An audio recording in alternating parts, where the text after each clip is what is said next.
All right, we're going to get this episode of the Thyroid Debacle Q&A started.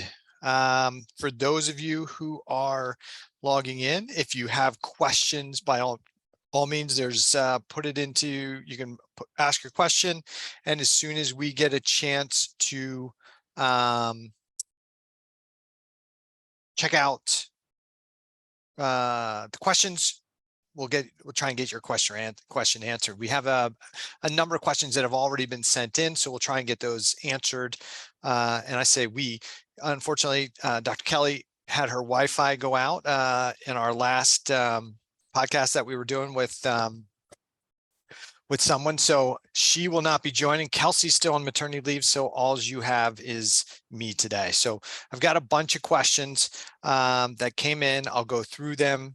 As I said, if you're a listener and you have questions, put it into the comment, ask your question, and I'll try and get it answered as well. But hopefully these questions will, questions that have already been asked will help answer some of the questions that maybe you have. So question one from a listener says, what causes inflammation in the body that results in tissue hypothyroidism? And it's a great question. At the root of most chronic health issues, most chronic conditions, thyroid issues, gut issues, disordered, let's say GI issues, there's a chronic low-grade inflammation. The problem is what causes the chronic low-grade inflammation for each individual may be a little bit different. You could have a chronic gut infection or dysbiosis, an imbalance of the bacterial flora, which may be triggering your chronic inflammation that's causing your cell danger response. You could have food intolerances that when you eat those foods, you continue to create inflammation in your system, and that may be triggering a problem. It could be that you have disrupted sleep. So every night you toss and turn, you don't get into deep restorative sleep, and that's triggering your chronic inflammation. Maybe you have disordered breathing. So you do more chest breathing, short, shallow breaths, rapid breathing, especially at night, and that's creating hypoxia, that's triggering chronic inflammation. So there's lots of different potential causes. It could be toxicity. Maybe you're exposed to a toxin, maybe mold or heavy metals that are triggering an inflammatory response. So what's triggering your inflammatory response may be different than somebody else's who has tissue hypothyroidism. And you may be multiple things that are triggering your inflammatory processes in your physiology. So there could be lots, even from an athletic standpoint, overtraining and poor recovery can trigger chronic excessive inflammation. So it's usually a load. I think the follow-up questions from the same person is, how do we start to identify the things that might be causing inflammation and the cell danger response? So obviously they've either heard the podcast, they've been on one of these Q&As, maybe they've picked up a copy of the Thyroid Debacle and have already started reading it. And they're trying to find out, okay, how do I identify it, right? So what's the thing that's going to help me? And that's the difficult portion, right? So, there isn't like one test that you can run that's going to identify, hey, this is where the inflammation's coming from, or these are the things. You have to kind of work through a process. And that's what Dr. Kelly and I tried to do in the Thyroid Debacle, was give you some strategy and things that you can work on at home to try and reduce the excessive cell stress, reduce these things that are triggering chronic inflammation. So we talk about these in part 3 of the book. Diet. What type of diet are you eating? And oftentimes there's an argument as to which diet is the best, right? Should I be eating a paleo diet, a vegetarian diet, a vegan diet, a carnivore diet, a ketogenic diet? Like, which one is the best? Any one of those could be beneficial, and it really all depends on the time and the situation. But ultimately, if you look at your diet, and if you start transitioning, look at what your diet is, assess what your diet is. Is it a whole food diet for the most part? Is it low in processed food? If it's not, just start to work on improving it, because something in that diet could be creating your inflammation. Now, it doesn't mean just because you eat healthy whole foods that you still couldn't have a reaction to some of those things. But it's a good place to start, is just to get a lot of the processed, high carb, high sugar, highly processed, oxidized oil foods out of your diet, because we know they create inflammation in a lot of people. So eliminate those before you go do a food sensitivity test, before you do a food intolerance testing. Get those things out of the diet, because they could be creating inflammation in your system. I talk about sleep. Sleep could be part of your issue. So how do you identify if sleep's an issue? You can do things like sleep studies, or you can take a look at what time do I go to bed? What time do I get up? Do I have a hard time falling asleep? You should fall asleep within about 15 minutes of laying down. Are you waking up frequently through the night? If you are, that's a sleep problem. Do you wake up on your own, wide awake, ready to go in the morning? If you don't, that's a problem. And do you feel well rested? And if you don't, then you probably have a sleep problem. And that's where you have to then say, okay, what's causing problems with my sleep? Because disrupted sleep, it's in the literature, is going to trigger inflammatory physiology. So start doing simple things you can do at home to start trying to improve your sleep health and your sleep quality. We give you some instructions in part 3 of the book, but there's actually been whole books written on how to improve sleep fitness. So we give you some strategies. But that's an idea. Look at your respiratory fitness, major issue. So look at your respiration. I talk about 3 primary tasks with my clients. Just a simple left hand on your chest, right hand on your belly. Take a deep breath in. Which way does your belly go when you take a breath in? Does your belly go in, or does it go out? Okay. If your belly goes in when you take a deep breath in, that's called paradoxical breathing. You've got some work to do. When you breathe, the only thing that really moves is your chest, you got a problem. It should go belly out, chest out, and then chest up. If it's not doing that when you breathe in, then you've got some paradoxical breathing. You got some work to do. The other thing you can do is you take a look at how many breaths per minute. In and out is 1. So what the literature seems to show is that about 6 breaths per minute is optimal.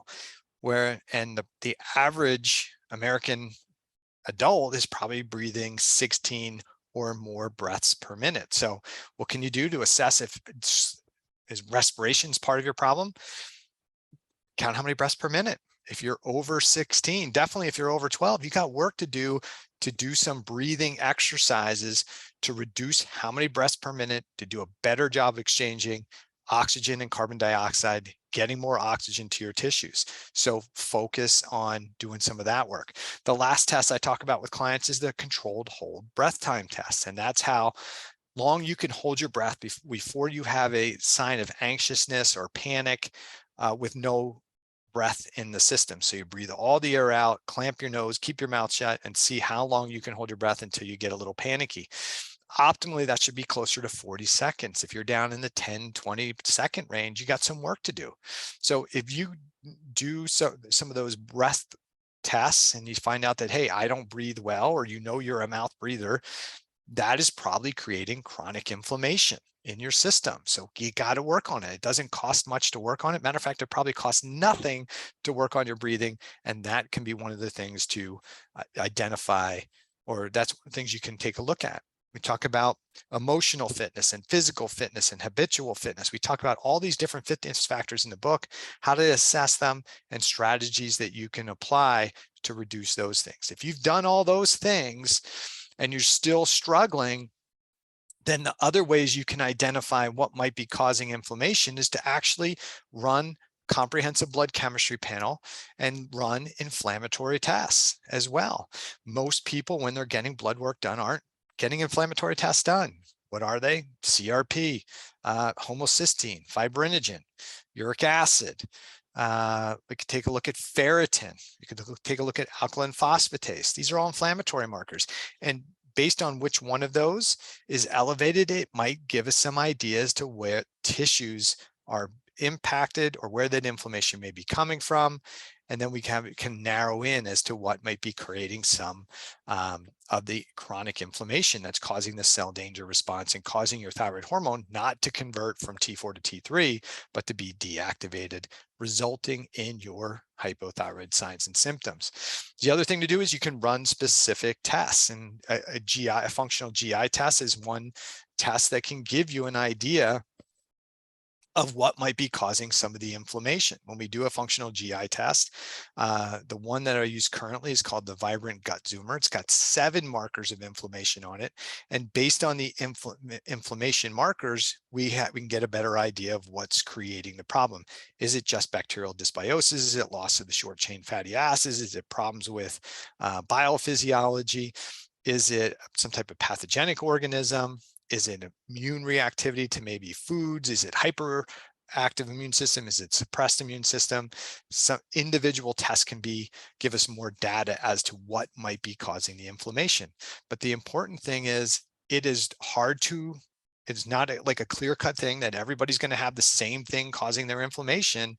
And it takes some work to try and identify it. So for the person who's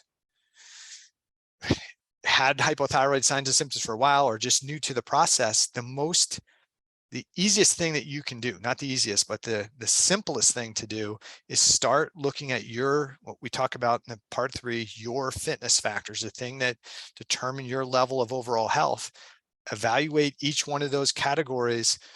And if there's room for improvement, start working on improving that fitness factor, given with some of the suggestions we give in the book and some of the references we say, hey, go here, this is a good tool, or this is a good additional resource to help you reduce or to improve your fitness in that category.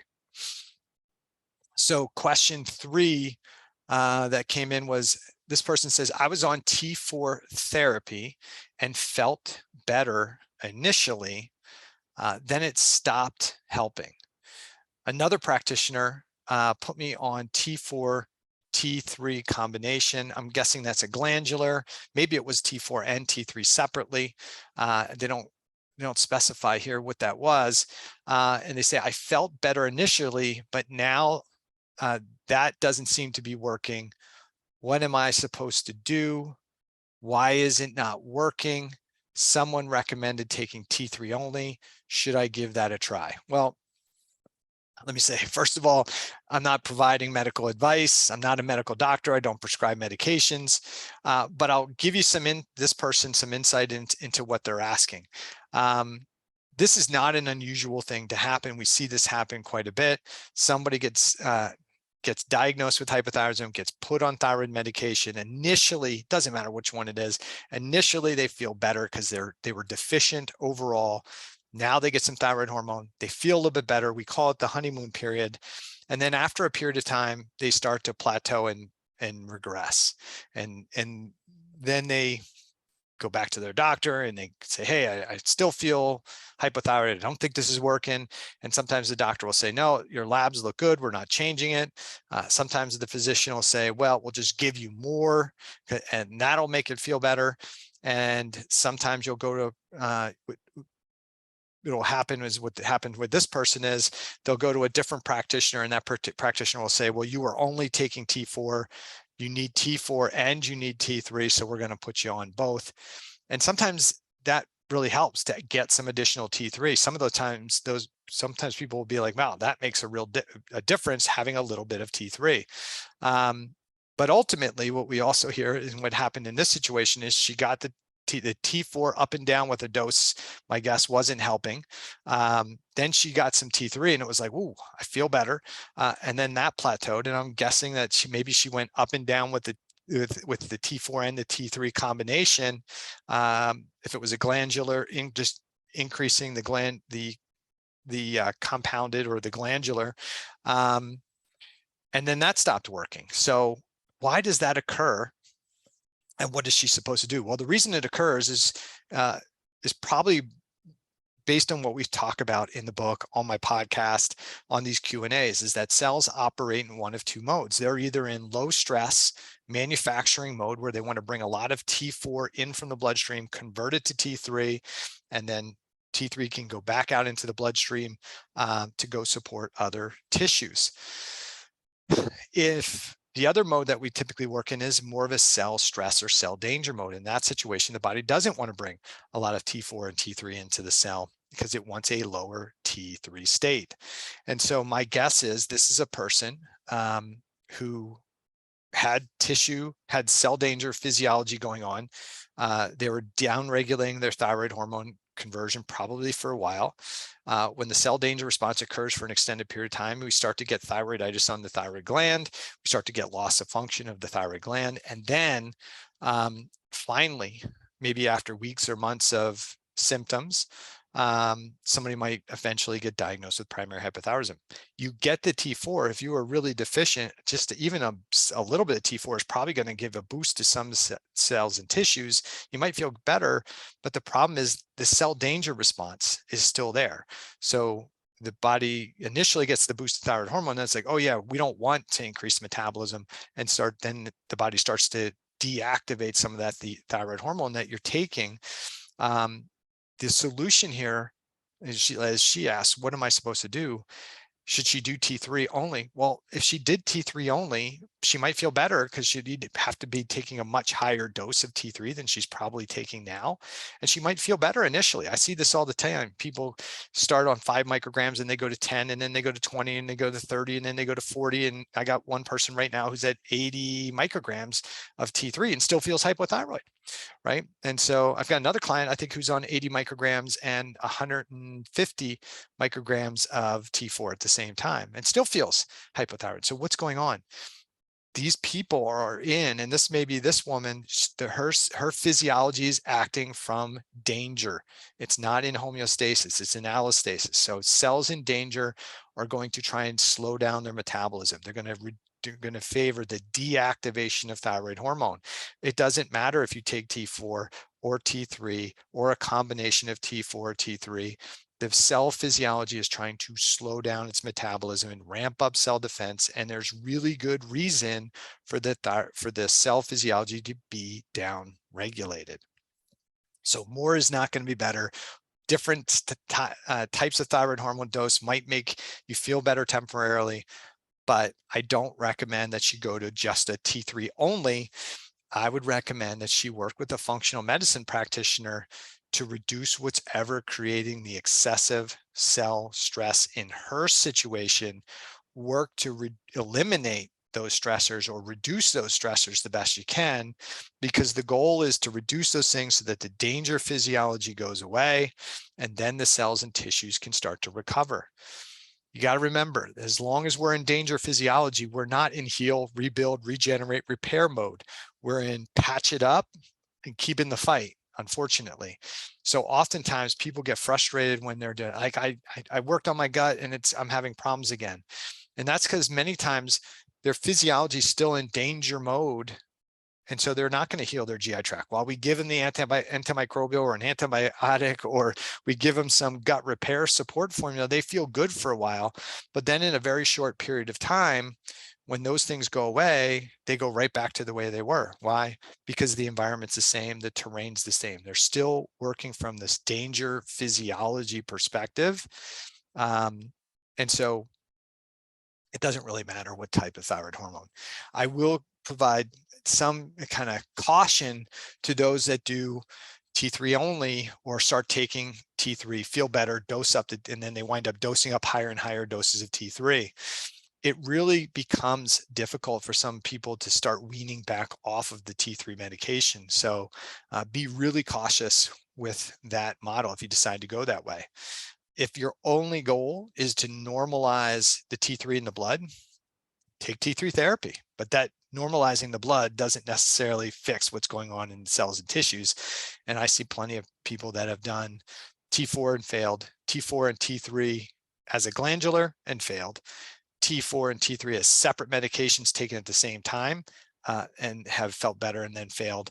And I've seen a number of people who are on and have been on high dose T3 medication, T3 only medication, did well for a while, and then they're still struggling. They have the same issues, same problems, because at the root is they have a chronic inflammatory cell danger response going on.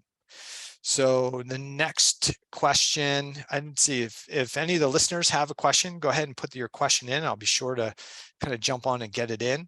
But question 4 was, what is the optimal range for TSH? This person says, I see so many opinions. I'm not sure what I'm supposed to be considering as optimal. Well, optimal is kind of this kind of easy term because it really depends on what's the situation. So when we just look at TSH all by itself, I think a lot of people would agree that probably the optimal range is somewhere between maybe 1 and 2, but that doesn't mean it's the appropriate range. And we can see in studies that as we get older, the TSH level should probably, the optimal range is probably higher than 1 or 2. It maybe up into the 2s into the 3s would be a better optimal range for somebody as they get older. Why? Because this TSH goes up, it helps increase the conversion of T4 to T3. It helps stimulate the enzyme deiodinase 2 to convert more T4 into T3. So what is the optimal range? Well, again, it depends. I think all by itself, maybe you would look at 1 to 2. Anytime I see a TSH outside of 1 to 2 range, I'm going to start to look and say, is that value appropriate? Right? That's really what I want to know. Is it appropriate for my patient given the number? So if they're outside that TSH of 1. Let's say they're below the 1.0 value, is it appropriate? Some physicians try, some people who are on thyroid medication, the reason their TSH is below 1.0 is because they're taking so much thyroid medication, it's suppressing the pituitary production of TSH because there's so much T4 in the system. Is that good? Is it bad? Well, it all depends. If the person feels fantastic and they feel wonderful and they don't have any signs or symptoms of hypothyroidism, then maybe a TSH below 1 is appropriate for them, right? What does the rest of their lab panel show? What are their signs and symptoms? If they don't feel well with a TSH below 1, then that's probably not optimal for them. It's probably not appropriate. Now, some physicians, if the person's had a history of thyroid cancer, they'll want to drive TSH as low as possible because they don't want the thyroid gland or what's left of maybe a thyroid gland to have cells growing and therefore potentially have more cancer development. But everything is in context. I never run a TSH by itself because I don't think you can really assess what's going on. As I was saying, if the TSH is actually low, they're not on thyroid medication, then I have to ask, why is that TSH really low? Is this a person who has some hyperthyroidism going on?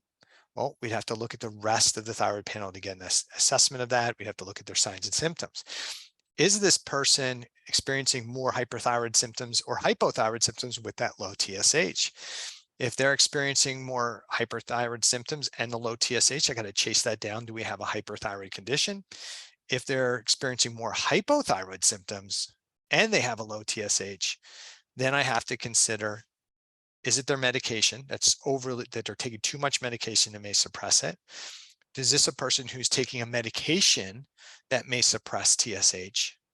Is this person experiencing chronic inflammation, especially early phase chronic inflammation that's suppressing their TSH? Those are the things we have to consider. If their TSH is higher than maybe that optimal range at 2.0, then again, I want to say, is this a person who's got hypothyroidism going on? Is this a person who's taking thyroid medication? And is it maybe they're not taking enough? Maybe they've had destruction of the gland, maybe they're not taking enough to support their physiology. Is this person experiencing hypothyroid signs and symptoms? If their TSH is in the 2 to 3 range, but they don't experience any hypothyroid signs and symptoms, their labs look good, they feel good, they look fit, no problems, I'm not worried about it, especially if they're over 50 years old, for sure. The other thing I have to ask is, what did they do yesterday? Did they work out extra yesterday? What was going on, or the day that they did the test, right? So everything has to be in context. So we use, I would say in functional medicine, we say 1.0 to 2.0. But my job is not to try and force that into a range by increasing or decreasing T4 or T3. That should not be what our job is in functional medicine. What our job should be is looking at the value for TSH, then looking at the rest of the thyroid panel, then looking at the signs and symptoms and saying, does this value appear to be an issue for my patient? Is it normal or abnormal? Is it appropriate or inappropriate? If it's out of range, out of the optimal range, but seems fine for my client, then why worry about it? Come back and check it maybe, a month or 2 months later and see if it's changed. Lab values can ebb and flow based on, what you were doing in the morning, what time of the day, what you ate, what time you took some other medications. So we have to always add context to a lab value. You can't look at it in a vacuum like it's the only thing that matters. Everything else matters. The rest of the thyroid panel, the rest of the metabolic panel, right? We can look at the rest of that lab panel and determine, does this person have a tissue hypothyroidism? How would we know, right? If TSH is normal, one of the things we can do is we can take a look at their lipids. Do they have elevated cholesterol and LDL? Then they probably have a tissue hypothyroidism. That TSH value may be optimal within that 1 to 2 range, but they don't have optimal thyroid hormone at the liver. Do they have insulin resistance? If they have insulin resistance, then TSH could be in the optimal range at between 1 and 2, but they don't have optimal thyroid function in the tissues. And that's what's really important, what's happening at the tissue level. So I think I covered that one enough. Again, any questions, go ahead and put them in there. We'll try and get to them. This person, number 5, this person says, I am taking thyroid medication. My TSH is in the normal range, but my weight does not improve. What do I need to do to fix it? Well, really good question. I'm sure there's more than this person who's had that same thing happen. What often happens is that initially somebody starts struggling with weight issues. They may be tired, more fatigued, they're putting on weight. They go to their primary care physician and say, hey, I'm starting to gain weight. I've read some things. I think I have a thyroid condition.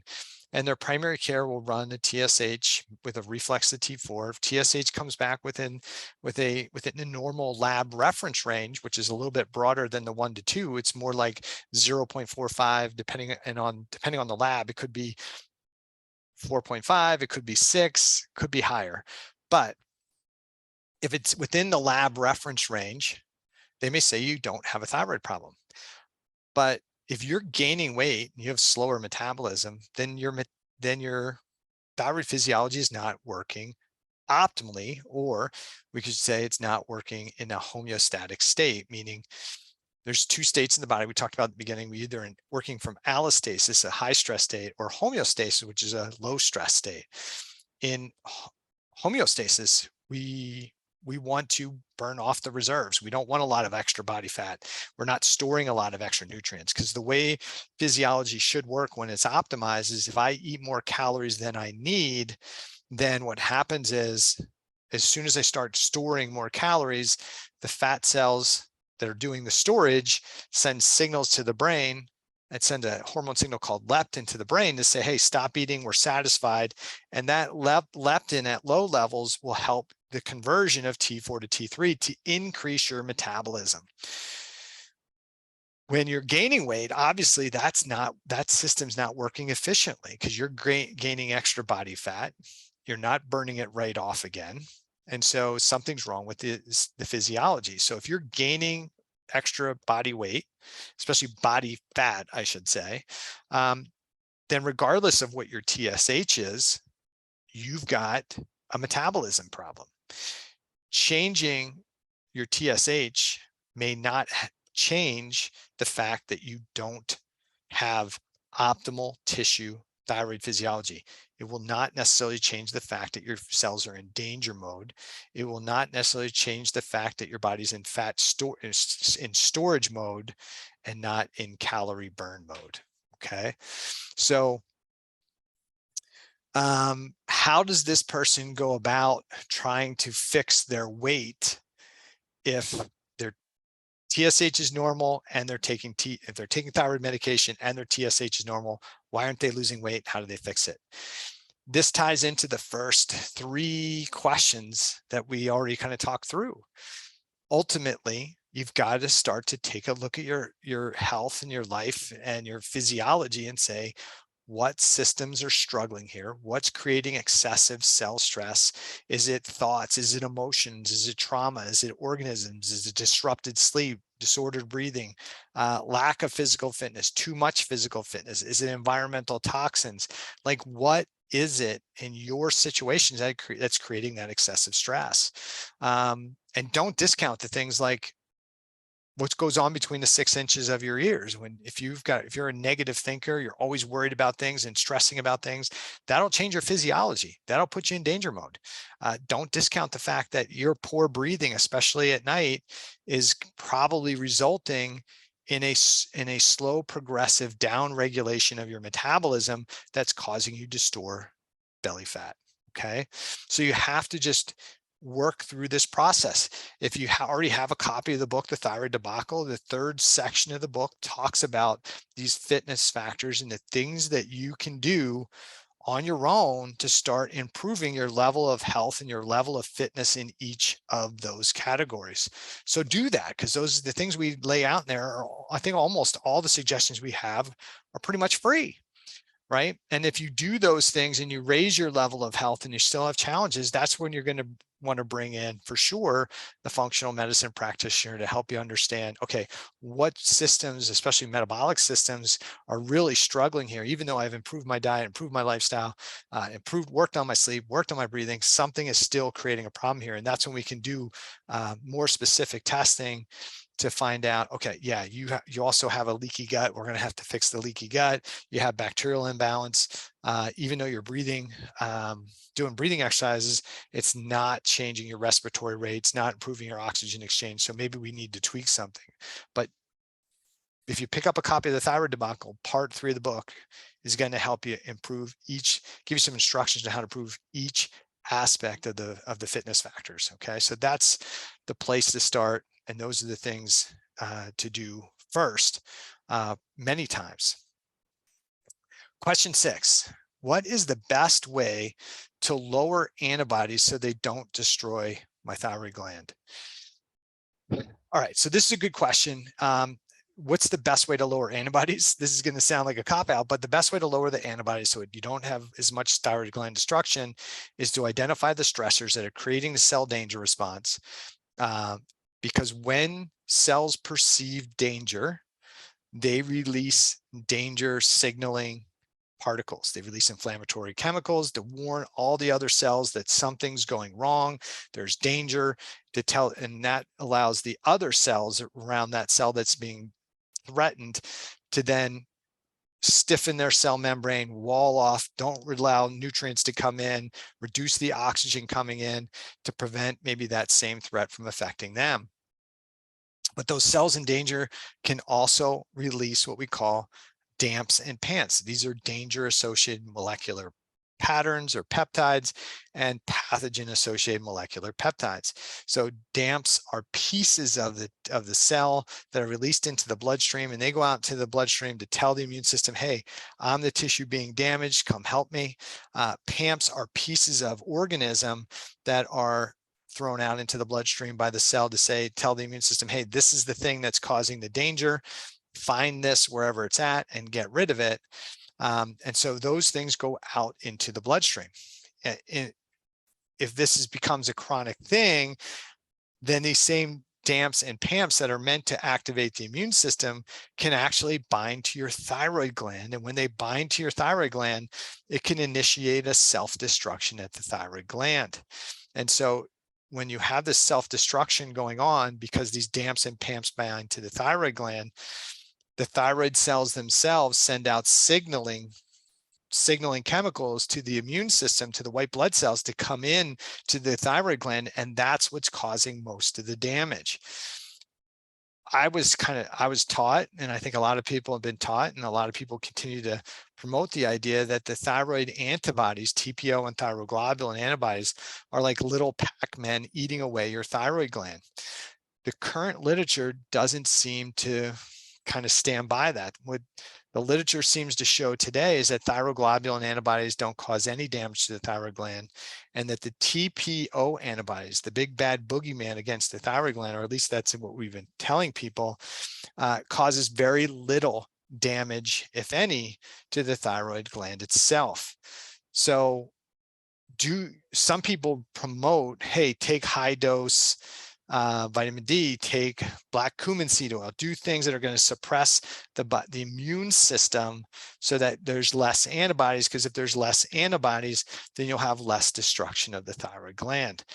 I don't know that that's actually true, because if it's not the antibodies causing the damage, then suppressing the antibodies doesn't necessarily change the fact that the immune cells are actually creating the damage. So what is causing the damage? It's the infiltrating white blood cells. Okay, so then how do you stop that from happening? Well, you could suppress it with immune suppressive type things. Say, hey, we're going to suppress the immune system overall. I don't think that's a great strategy.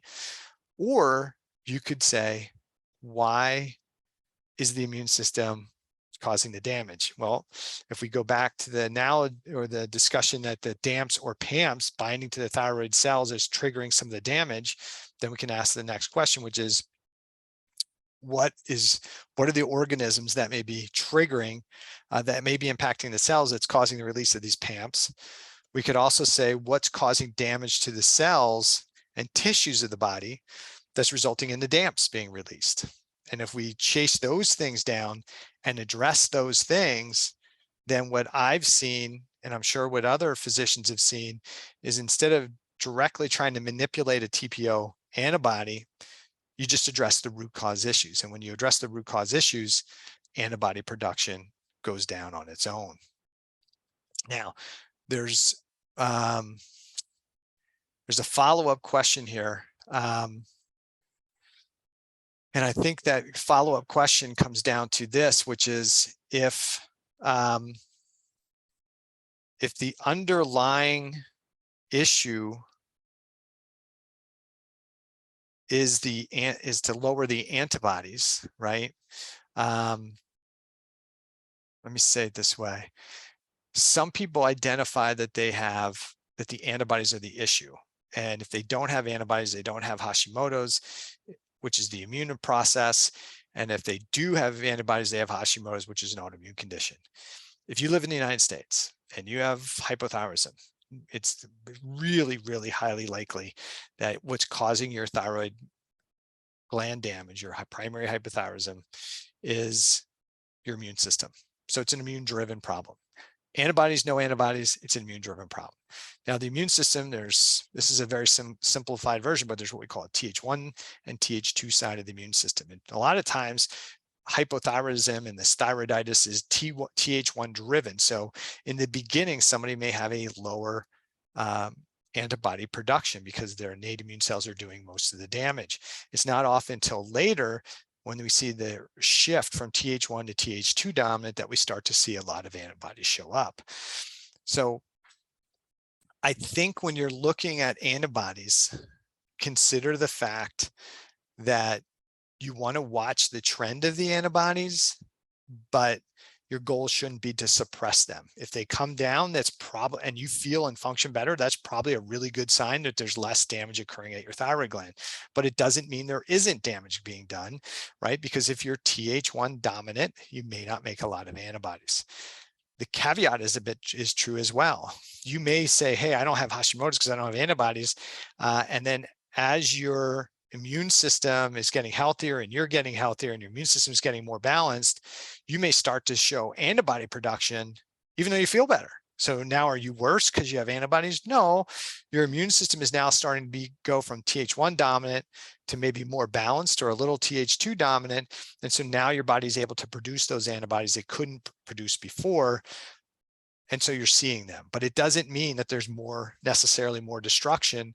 You just couldn't make those antibodies before because you were Th1 dominant. Okay. Next question. I think I got that one pretty much handed out. So best way to lower the antibodies, we talked about that. Get to the root cause issues. Don't worry about trying to suppress it with different things. Address the root cause issues. Number 7, this person says, I don't have Hashimoto's. I just have hypothyroidism, does that change your philosophy about what to do? Well, this kind of goes along with what I just said. No, it doesn't, because if you live in the United States and you probably have immune-driven thyroiditis, and Graves' disease, hyperthyroidism is immune-driven. Most thyroiditis is immune-driven. That's what it is, inflammation. It's of your thyroid gland. So it's an immune-driven process. Antibodies, no antibodies. If you have thyroiditis and it's not iodine deficiency, it's probably, whether you want to call it thyroiditis or you want to call it Hashimoto's thyroiditis, the only real difference there is if I have antibodies, it is. If I don't have antibodies, it isn't. I think almost everybody who has hypothyroidism in the US especially has Hashimoto's thyroiditis with or without antibodies. Okay. So they say, I don't have Hashimoto's, I just have hypothyroidism. Does that change your philosophy about what to do? No, it doesn't change the philosophy, because at the end of the day, if your body is operating in a homeostatic state, it wants to have a higher metabolism. And if you're in a cell danger physiology, your body's going to be in a lower state or lower metabolism. And so what we want to identify is this a person who's operating from more of an allostatic cell danger response? I don't care what their diagnosed condition is. If that's the state they're in, then we want to start to identify and address the things that are causing their body to be in stress physiology. And so it doesn't matter if you got diagnosed with adrenal fatigue, or you got diagnosed with fibromyalgia, or you got diagnosed with sleep apnea. The diagnosis doesn't make as much difference. The diagnosis just helps us understand that you're in a dysfunction or disease mode, and it may tell us the tissues that are struggling the most, but it doesn't tell us what the underlying cause is or the underlying mechanism. We shouldn't be trying to treat an adrenal gland. We shouldn't be trying to treat a thyroid gland. What we should be doing is trying to say what's causing the cell physiology to put less energy towards adrenal physiology, and instead ramping up cell defense and inflammation. That's where you're going to have success. Kelly and I talk about this in the book, that if you start to have excessive cell stress, you're likely not to have one condition, hypothyroidism. You're more likely to have multiple conditions develop or start to develop, because when you turn down the energy to the less important systems in the body under danger physiology, you're going to see decreased energy to the adrenal gland, decreased thyroid hormone at the adrenal gland. You're going to have decreased cortisol production. You may have higher cortisol for a while, then you're going to have decreased cortisol production. You're going to have problems with liver function. You're going to have problems with gut function. You're going to have problems with sex hormone regulation. Every system is going to start to become compromised. And so you don't have one issue. You don't have 5 separate conditions going on that are unrelated. You have excessive cell stress, you're in adaptive physiology, and multiple systems are going to start to become compromised. So it's not unusual to see a person have a multiple system adaptive disorder going on. And so what they need to do is start addressing the root cause issues. Okay. I've been talking for 3 hours already today. So, let me get the last question I have down, and then I'll answer any other questions. If not, we'll get signed off. Number 8, you always talk about people with hypothyroidism. I have hyperthyroidism. My gland has been destroyed. I am now hypothyroid and on thyroid medication. Can you talk about what people with hyperthyroidism need to do? Sure. And it's important to know that it still really doesn't change the model of how to help this person, right?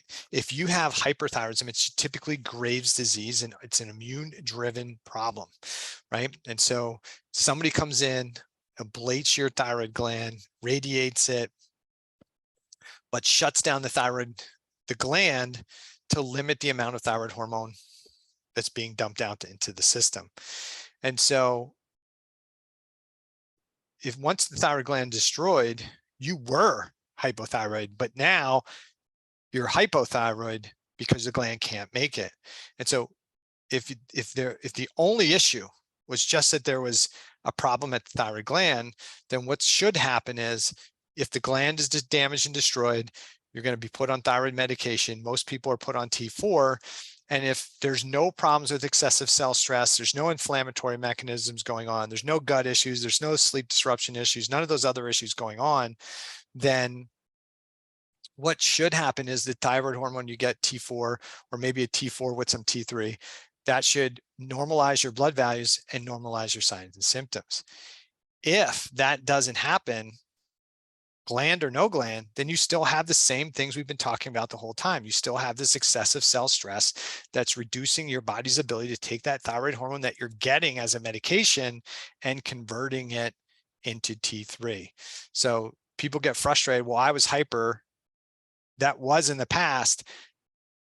The fact that you had hyperthyroidism probably meant you had some type of excessive cell stress to begin with that triggered the autoimmunity.